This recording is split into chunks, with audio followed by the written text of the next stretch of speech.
नमस्कार दोस्तों, M&C education welcomes you all. M&C education में आप सबों का बहुत बहुत स्वागत।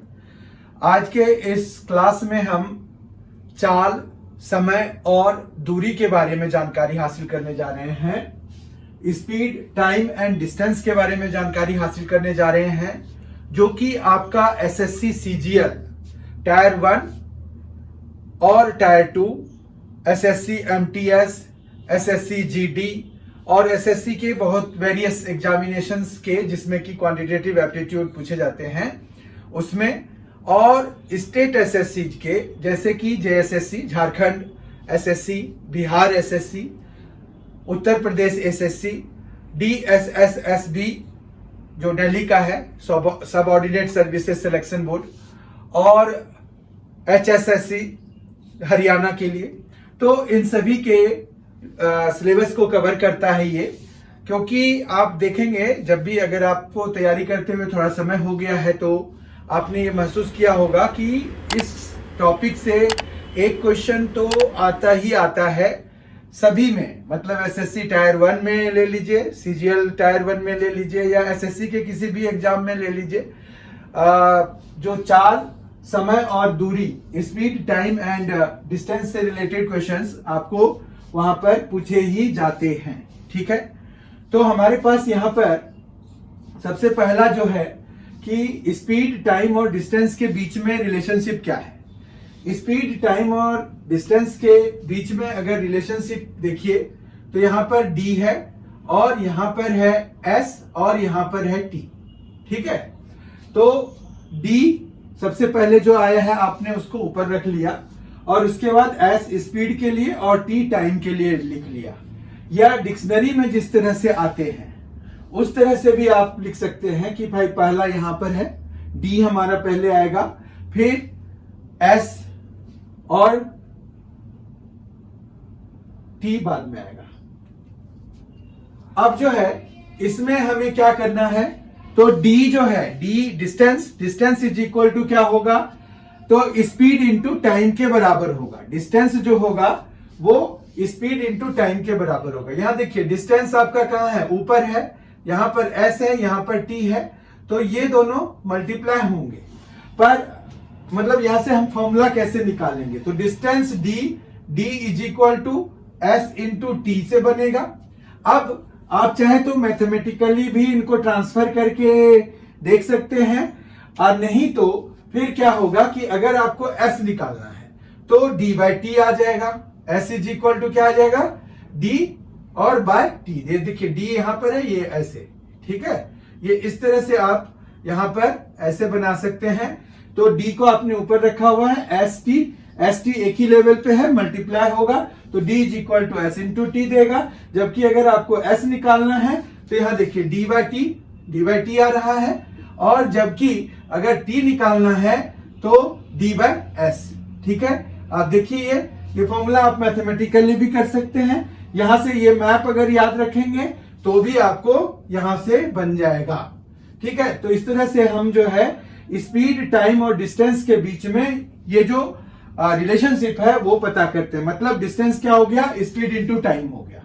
ठीक है, अब दूसरी जो बात है हमें वो ये है कि अगर आपको किलोमीटर पर आवर में दिया हुआ है, यूनिट जो है किलोमीटर पर आवर में दिया हुआ है, ठीक है, यूजुअली हमें किलोमीटर पर आवर में दिया होता है या फिर मीटर पर सेकंड में दिया होता है। तो किलोमीटर पर आवर को अगर आपको मीटर पर सेकंड में चेंज करना है तो आप इसको क्या कीजिए, 5/18 से मल्टीप्लाई करा दीजिए, तो ये मीटर पर सेकंड में चेंज हो जाएगा। ठीक है, मतलब किलोमीटर पर आवर में कुछ भी दिया हुआ है और आपको मीटर पर सेकंड में चाहिए, तो आप क्या करेंगे, 5/18 से मल्टीप्लाई करा देंगे। जबकि अगर आपको मान रखिए मीटर पर सेकंड में दिया हुआ है और आपको चाहिए किलोमीटर पर आवर में, कई बार उसकी भी जरूरत हो जाती है, तो उसके लिए हम क्या करेंगे, तो 18/5 से हम मल्टीप्लाई करा देंगे, तो हमें जो मिलेगा वो मिलेगा किलोमीटर पर आवर। तो ये क्या हो गया कि आपका यूनिट चेंज हो जाएगा। बात समझ रहे हैं, जैसे अगर आपको दिया हुआ है कि 100 किलोमीटर पर आवर है, ठीक है। या ले लीजिए कि 180 किलोमीटर पर आवर जो है, अगर हम कन्वर्ट करें मीटर पर सेकेंड के लिए, तो हमारा मीटर पर सेकेंड में कितना आएगा वो अगर पता करना है तो 180 को आप क्या कीजिए 5/18 से मल्टीप्लाई करा दीजिए और यहां मीटर पर सेकेंड लिख दीजिए, तो ये आ जाएगा आपका, देखिए 18 10 तो ये आ गया 50 मीटर पर सेकेंड, ठीक है बात। तो यहां पर जो है आप अगर देखेंगे तो इस तरह से हम चेंजेस लेके आते हैं। उसी तरह से अगर 50 मीटर पर सेकेंड आपको दिया हुआ है और आपको पता करना है कि कितना किलोमीटर पर आवर है, स्पीड वाइज अगर हम देखें तो 50 मीटर पर सेकेंड जो है वो हमारा अगर चेंज करना है किलोमीटर पर आवर में, तो हम क्या करेंगे 50 मीटर पर सेकेंड को मल्टीप्लाई करा देंगे किससे 18/5 से, ठीक है। 18/5 से जैसे ही करेंगे तो ये 10 हो जाएगा और ये फिर आपका किलोमीटर पर आवर में चेंज हो जाएगा। आप समझ पा रहे हैं? तो ये यूनिट चेंज करने वाला आप याद रखिए, 5/18 से मल्टीप्लाई कराते हैं किलोमीटर पर आवर से मीटर पर सेकेंड में चेंज करने के लिए, और मीटर पर सेकेंड यूनिट को किलोमीटर पर आवर में चेंज करने के लिए आप 18/5 से मल्टीप्लाई कराते हैं, ठीक है। बाकी सारे बड़े सिंपल होते हैं। किलोमीटर में जैसे 1 किलोमीटर है तो उसमें 1000 मीटर होंगे, 1 मीटर है तो 100 सेंटीमीटर होगा। ये सभी आपको मैट्रिक यूनिट्स कहलाते हैं, ये तो आपको ऐसे भी याद रखने पड़ते हैं, ठीक है। तो यहां पर यही है कि स्पीड, डिस्टेंस और टाइम के बीच में हमने अभी रिलेशनशिप देख लिया। अब जो हमें देखना है वो देखना है कि अगर मान रखिए कि कोई ट्रेन है और वो किसी स्टैंडिंग मतलब पोल को पार कर रहा है या किसी स्टैंडिंग पर्सन को पार कर रहा है, तो उसमें हमें क्या टेक्निक लगाना पड़ेगा। अब कोई अगर ट्रेन है और वो किसी पोल को पार कर रहा है, तो मान रखिए कि ये एक पोल है और यहां पर एक ट्रेन है, तो ट्रेन में ना उसकी लेंथ होगी, कोई ना कोई लेंथ होगी ना उसकी, ठीक है। तो ट्रेन कितना टाइम लगाएगा इस पोल को पार करने में, वो होगा कि जब तक कि ये पूरा का पूरा क्रॉस ना हो जाए, ये जितने भी बॉगीज हैं इसमें वो सारे जब तक कि क्रॉस नहीं हो जाएंगे तब तक तो हम ये नहीं मानेंगे ना कि वो ट्रेन जो है उसको क्रॉस कर गया है। अब इसमें मान रखिए कि 10 बोगियां हैं या 20 बोगियां हैं, जब तक 20 के 20 बोगियां पार ना कर जाए तब तक तो वो इस पोल को पार नहीं की, वो जो ट्रेन है वो उस पोल को पार नहीं किया है उसने, जब तक कि उसकी लास्ट बॉगी पार नहीं कर जाती है।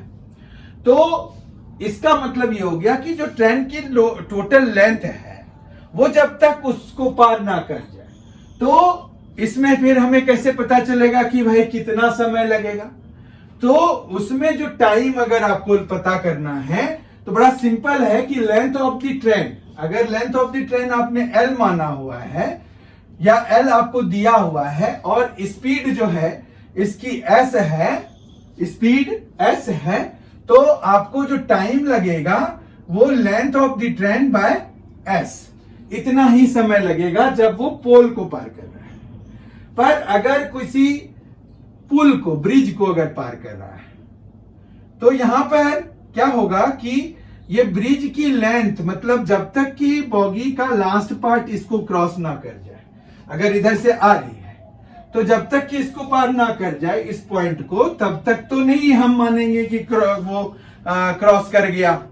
तो हमें फिर उस केस में क्या करना पड़ेगा, अगर मान रखिए कि ये पुल है या जो भी है प्लेटफॉर्म है, तो हमें इस प्लेटफॉर्म की लेंथ, मतलब मान रखिए कि ये P है, ठीक है, और इसकी अपनी लेंथ तो L है और स्पीड S है, तो हमारे पास यहां पर क्या होगा, टाइम जो लगेगा वो L प्लस P, मतलब टोटल लेंथ, हमें दोनों के लेंथ को सम कराना पड़ेगा, किसके, ट्रेन के लेंथ को और उस पुल के लेंथ को या प्लेटफॉर्म के लेंथ को या जो भी है उसकी लेंथ को, और अपॉन में S, ठीक है। फिर कभी कभी ऐसे भी सवाल आते हैं जबकि आपको इधर से भी कोई ट्रेन आ रही होती है, मतलब इधर से भी ट्रेन है और उधर से भी ट्रेन है, वो भी मूव कर रही है। ठीक है, इधर से भी एक ट्रेन आ गई और इधर से भी एक ट्रेन आ गई। तो हमें क्या करना पड़ेगा इस केस में, ये इधर है और इधर जैसे इधर से भी है, तो इसकी लेंथ मान रखिए कि L1 है, इसकी लेंथ है L2, इसका स्पीड है S1, इसका स्पीड है S2। तो इस केस में हमें जो है इसके रिलेटिव स्पीड की, मतलब जो इसमें जो फाइनल होगा कि स्पीड कितना उन दोनों को क्रॉस करने में लगेगा, मतलब यूज हो रहा है, वो हमें पता करना पड़ता है। तो रिजल्टेंट स्पीड हमें इसमें चाहिए होगा। अब रिजल्टेंट स्पीड दो तरीके का हो जाएगा। अगर मान रखिए कि ये दोनों आमने सामने से आ रहे हैं, तो ये दोनों की जो लेंथ होगी और जो रिजल्टेंट स्पीड होगा वो है S1 प्लस S2।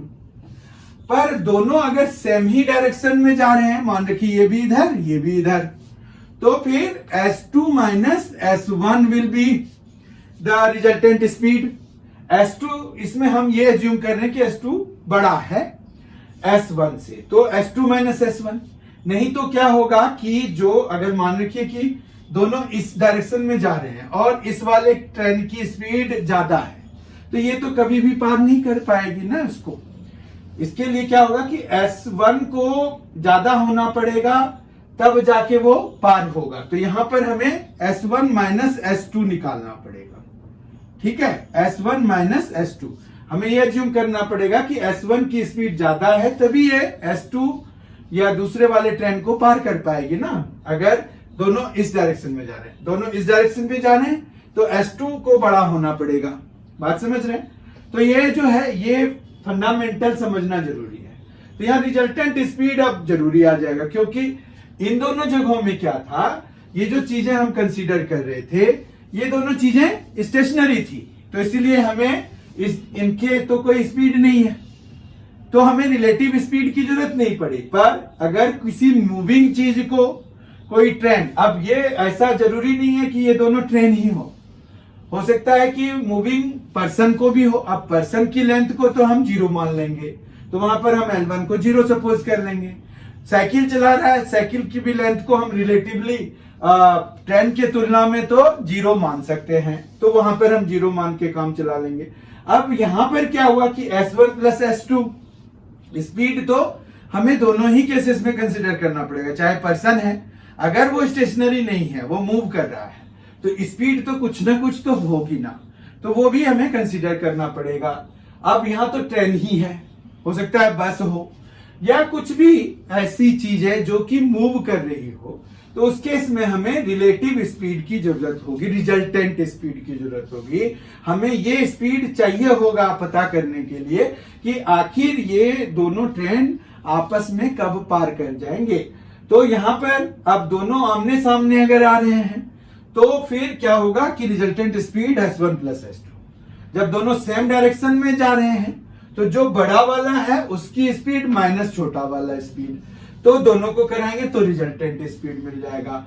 और फिर टाइम पर अगर हम आ रहे हैं, तो यहां पर क्या होगा, L1 प्लस L2 दोनों के लेंथ को प्लस कराना है और जो रिजल्टेंट स्पीड है उससे डिवाइड कराना है, मतलब S1 प्लस S2 से डिवाइड कराना है।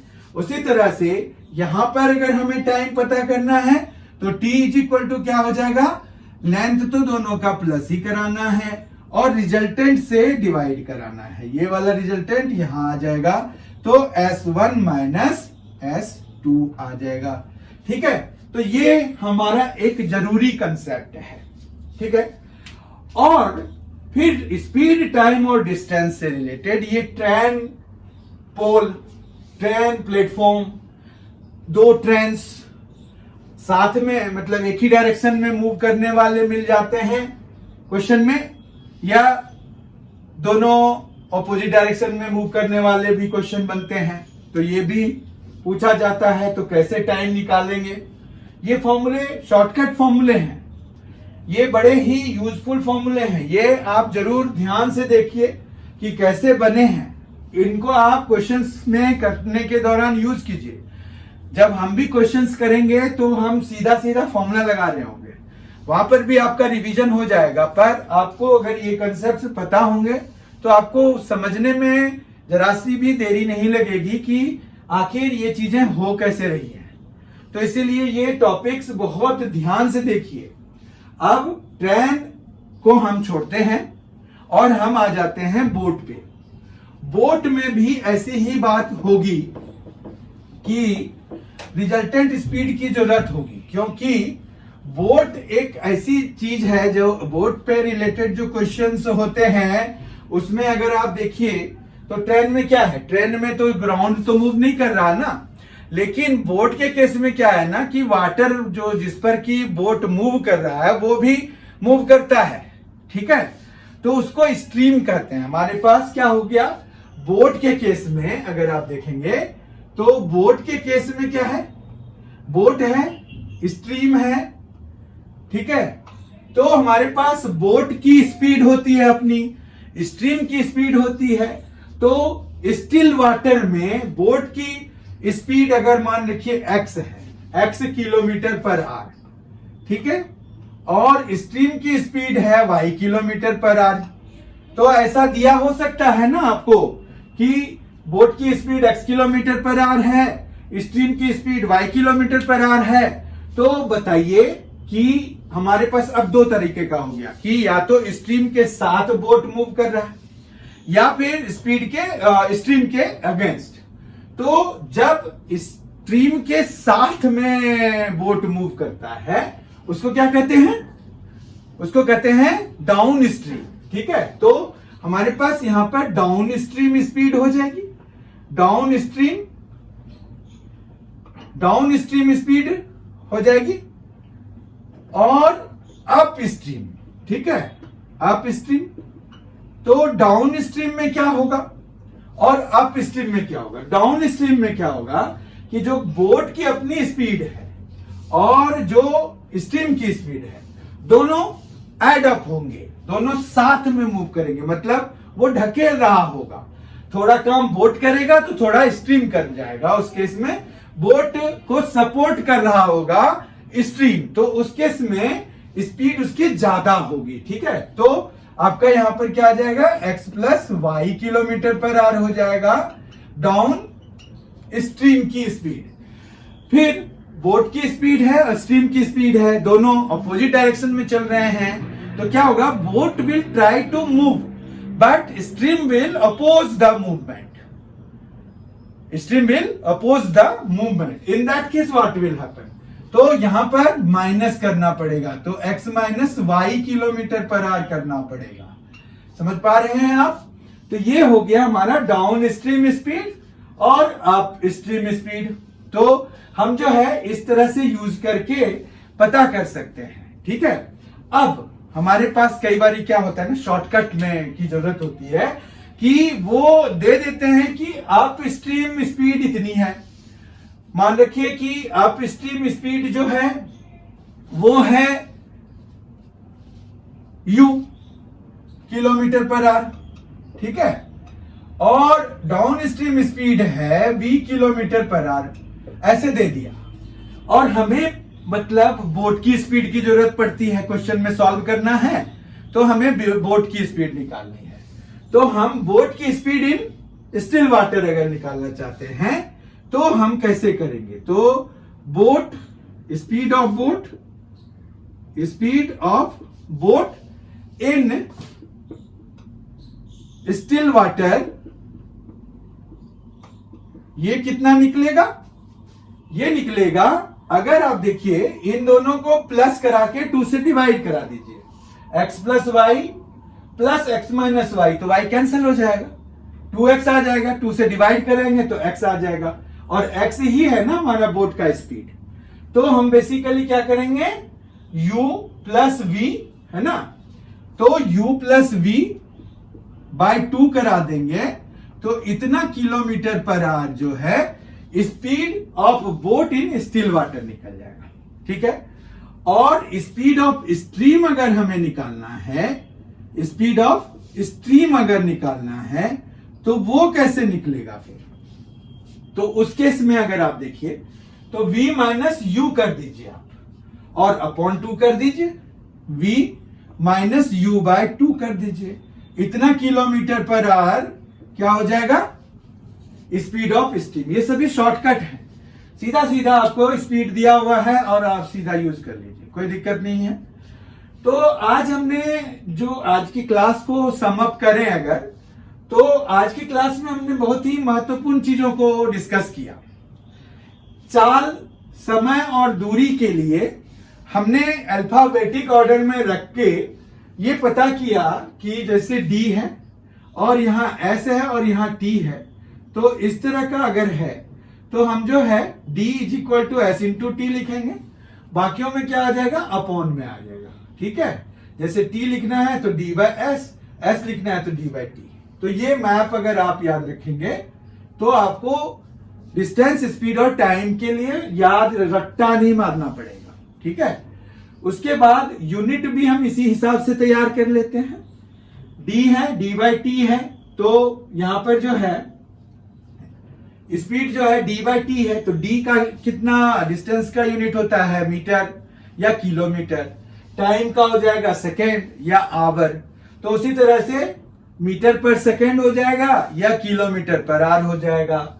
इसी तरह से आपके पास यहां पर जो S इंटू टी है तो S स्पीड है, डिस्टेंस का भी निकाला मीटर पर सेकेंड होता है। अब मीटर पर सेकेंड इंटू सेकेंड करेंगे, सेकेंड सेकेंड कैंसिल हो जाएगा तो मीटर आ जाएगा। तो ये आपको जो है डिस्टेंस का पता चल जाएगा। तो इस तरह से आप यहां पर यूनिट भी पता कर सकते हैं, ये समझ में आ गया होगा। फिर हमने ट्रेन के बारे में देखा, रिजल्टेंट स्पीड निकाला, दो ट्रेन्स के या कोई भी दो मूविंग ऑब्जेक्ट्स के स्पीड से हमें चाहिए होते हैं। और स्पेशल केस होता है स्पीड, टाइम एंड डिस्टेंस का बोट और स्ट्रीम का। तो बोट का और स्ट्रीम का, तो डाउन स्ट्रीम हमने निकाला, अप स्ट्रीम निकाला। अगर हमें डाउन स्ट्रीम और अप स्ट्रीम दोनों की स्पीड दी हुई है तो हम जो है स्पीड ऑफ बोट निकाल पाएंगे शॉर्टकट यूज करके, और स्पीड ऑफ स्ट्रीम निकाल पाएंगे शॉर्टकट यूज करके। इस तरह से हमने शॉर्टकट यूज करके जो है फॉर्मूले डिराइव किए, एक तरह से कहिए। इन फॉर्मूले को अगर आप याद रखेंगे तो आपके सारे प्रॉब्लम्स सेकंड में बनेंगे, बहुत ही कम समय लगेगा। उसके ऊपर जो चीज है वो है कि प्रैक्टिस करेंगे तभी आपको समय कम लगेगा। ये नहीं है कि आप पहली बारी कोई भी फॉर्मूला याद कर लिया और पहली बारी लगा रहे हैं और आप चाहेंगे कि वो फिर से 1 सेकंड में हो जाए। तो वो प्रैक्टिस करनी पड़ती है समय को कम करने के लिए। जो हमारा प्रॉब्लम्स को सॉल्व करने में समय लग रहा होता है उसको अगर आपको कम करना है तो आपको उसके लिए प्रैक्टिस करनी पड़ेगी, उसके लिए पहले समय लगाना पड़ेगा। तो जरूर लगाइए। बहुत ही जल्द हमारी मुलाकात अगले टॉपिक के साथ होगी। अगर आपने अभी तक MNC एजुकेशन चैनल को सब्सक्राइब नहीं किया है तो जरूर कर लीजिए, बहुत ही फायदे का होने वाला है। और थोड़े दिन बने रहिए ताकि आपको पता चले कि एक्चुअली यहाँ बताया क्या जा रहा है, मेथोडोलॉजी क्या है। पसंद आए तो आप बने रहिए उसके बाद भी, लेकिन शुरुआत में जानने के लिए आप थोड़े टाइम तक हमारे साथ बनिए, ये मेरा रिक्वेस्ट है। आप जब थोड़े समय तक हमारे साथ बनेंगे तो आपको पता चल जाएगा कि हमारा क्या मेथोडोलॉजी है, और फिर आप जो है मुझे लग रहा है कि अनसब्सक्राइब करने का सोचेंगे नहीं। बहुत ही जल्द हमारी मुलाकात होगी। अगर आपको ये वीडियो पसंद आया है तो जरूर लाइक करें। MNC एजुकेशन चैनल को सब्सक्राइब जरूर करें और अपने दोस्तों के साथ इस वीडियो को और इस चैनल को आप शेयर करें ताकि ज्यादा से ज्यादा लोग इसका बेनिफिट उठा पाएं और हम भी फिर उत्साहित होके और अच्छा काम कर पाएं। हमें अच्छे कार्य की प्रेरणा आपके कार्यों से मिलेगी, आपके व्यूज से मिलेगी, आपके लाइक से मिलेगा, और जो आप कमेंट करेंगे उसके से हमें मिलेगा। तो इन्हीं आग्रह के साथ आज का सेशन मैं समाप्त करता हूं। बहुत ही जल्द हमारी मुलाकात होगी। Thank you so much for being with us. Thanks a lot. Enjoy yourself.